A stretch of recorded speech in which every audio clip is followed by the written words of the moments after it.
যে 6 তারিখের যে লং মার্চ টু ঢাকা কর্মসূচি ছিল, সেটাকে আমরা আগামীকাল 5ই অগস্ট সারা দেশের মুক্তিকামী জনতাকে ঢাকার উদ্দেশ্যে রওনা হওয়ার জন্য আমরা আহ্বান জানাচ্ছি।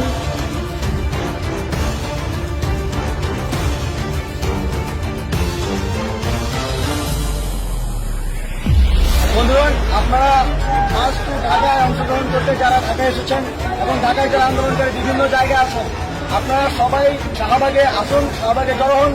আমরা শঙ্কা করছি যে বাংলাদেশের গণতান্ত্রিক ব্যবস্থার উৎখাত করে মার্শাল ল জারি হতে পারে, অর্থাৎ সামরিক শাসন জারি হতে পারে।